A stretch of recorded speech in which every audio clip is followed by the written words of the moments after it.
Hello, Assalamu alaikum my dear students. Today we start the poem number 5 Hind देश के निवासी।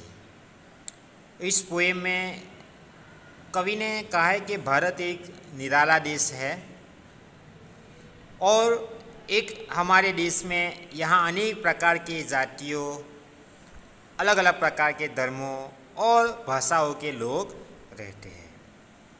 और यहाँ आगे भी कवि ने कहा है कि यहाँ प्रकृति के भी अलग अलग रूप पाए जाते हैं और ये विविधता होने के बावजूद भी हमारे यहाँ एकता है और इस देश में यहाँ सब लोग एक दूसरे के साथ मिल मिलकर रहते हैं। तो यहाँ इस कविता में कवि ने हमारे देश का एक अलग ही निरालापन बताया है जो हम पढ़ेंगे और बाद में आपको समझ में आएगा कि हमारा देश क्यों अच्छा है। तो हिंद देश के निवासी, हिंद देश के निवासी सभी जन एक है, रंग रूप वेश भाषा चाहे अनेक है। यहाँ कवि कहते हैं कि हिंद देश यानी कि भारत देश में रहने वाले सभी लोग, जन यानी के लोग, पीपल, सब एक है। उनके रूप, रंग और पहना हुए कपड़े और भाषाएं भले ही अलग अलग क्यों ना हो, मगर यहाँ सब अलग ही अलग है।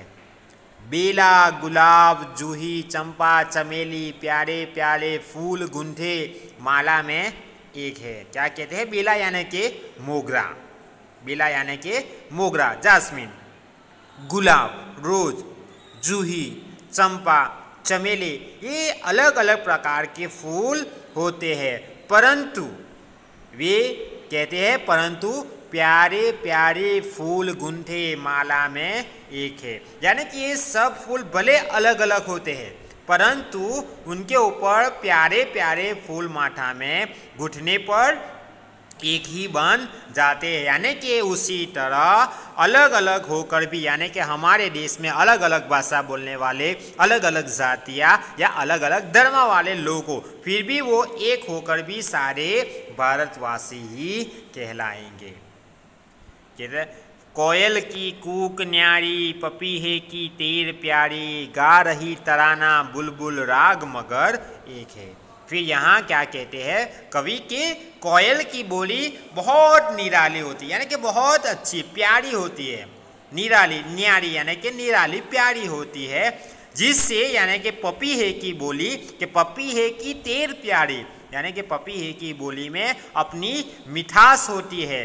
गा रही तराना बुलबुल राम राग मगर एक है। कहते हैं कि उसी तरह बुलबुल का भी गीत एकदम अलग तरह का होता है और इन सब पक्षियों के गाने भले ही अलग अलग हो मगर राग तो एक ही है। यानी कि इसी तरह भले अलग अलग बोली वाले, भले अलग अलग भाषा बोलने वाले भारतीयों की आवाज़ एक ही होते, भले वो अलग भाषा बोलते हैं, भले वो अलग बोली बोलते हैं, मगर उनकी आवाज़ एक ही होती है। फिर आगे क्या कहा है कवि ने कि गंगा यमुना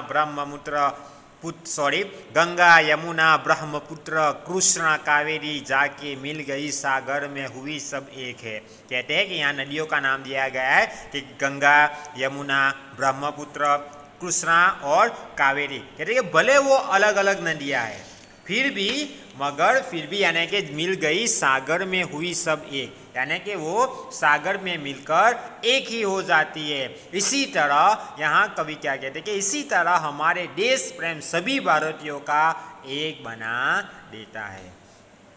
धर्म है अनेक जिनका सार वही है, पंथ है निराले सबकी मंजिल तो एक ही है। क्या कहते हैं कि धर्म भले अनेक हो पर उनका सार तत्व एक ही है। सभी संप्रदाय यानी कि पंथ है निराले, सबकी मंजिल तो एक ही है। यानी कि सभी संप्रदाय अलग अलग विशेषता रखते हैं मगर सबका ध्येय एक ही है कि मनुष्य को उन्नत बनाना यानी कि अच्छा बनाना। यानी कि इसी तरह सभी भारतवासियों का लक्ष्य बल एक ही है और वही उनकी एक लक्ष्य क्या है कि उस देश की उन्नति करना। तो यहाँ कवि ने अपने भारत देश के अलग अलग बोलियों के जरिए, अलग अलग नदी के जरिए और अलग अलग आवाज़ के जरिए हमें बताया है कि हम भारत देश में जितने भी रहने वाले अलग अलग, चाहे वो धर्म के हो, अलग अलग जातीय के हो या अलग अलग बोली बोलने वाले हो या अलग भाषा बोलने वाले हो, मगर वो सब एक ही है और सब एक ही भारत के संतान है। ओके, तो I hope you understand very well. आगे आपको क्या लिखना है अपनी नोटबुक में? पहले शब्दार्थ, फिर अभ्यास, प्रश्नों के उत्तर दीजिए, हमारे देश की क्या विशेषता है, बराबर। फिर नंबर 2, शब्द पंखुड़िया को उचित क्रम में रखकर वाक्य बना। यानी कि यहाँ उलट सुलट है मगर हमें एक प्रॉपर लाइन यानी कि प्रॉपर सेंटेंस के हिसाब से हमें लिखना है। एग्जाम्पल नंबर 1 जो है, देखो, निवासी देश भारत, मिडल में है कि हम, तो हम क्या लिखेंगे? हम भारत देश के निवासी है। तो आपको एक ऐसा है, ऊपर ये जो पिक्चर ड्रॉ, वैसे ही आपको पिक्चर ड्रॉ करना है अपनी नोटबुक में और नीचे पूरा सेंटेंस आपको लिखना है। देखो यहाँ 3 फ्लावर्स है, तीनों फ्लावर्स में अलग अलग लिखना है, कलर करने की ज़रूरत नहीं है, no need the colour so okay. और नीचे आपको सेंटेंस लिखना है।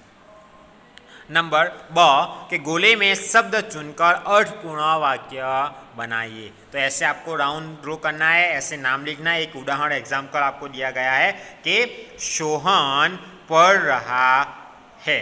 उसी तरह के रीनल पढ़ रही है, रीनल खेल रही है, मेगा पढ़ रही है, मेगा खेल रही है। यानी कि यहाँ बॉयज़ और गर्ल्स का नाम लिखा है और दो सेंटेंस आपको लिखना है जिसके ऊपर एक पढ़ रही है और एक खेल रहा है। उसी तरह आपको वाक्य बनाना है।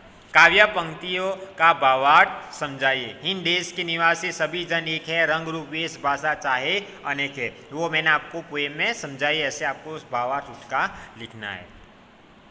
औरत और लड़की के स्थान पर क्रमशः आदमी और लड़का रखकर परिच्छेद फिर से लिखिए। यानी कि जहाँ औरत है वहाँ आदमी लिखना है और जहाँ लड़की है वहाँ लड़का लिखना है और हमें अलग प्रकार का पूरा सेंटेंस यानी कि पूरा पैराग्राफ लिखना है। एग्जाम्पल, यहाँ क्या है? एक मोटी औरत जा रही थी, तो औरत की जगह हमें क्या लिखना है? आदमी। तो वहाँ एक मोटी आदमी नहीं आएगा मगर क्या आएगा कि एक मोटा आदमी जा रहा था, बराबर। रही थी फीमेल वर्ड से और रहा था इज अ मेल वर्ब। कैसे लिखना हमें कि एक मोटा आदमी जा रहा था।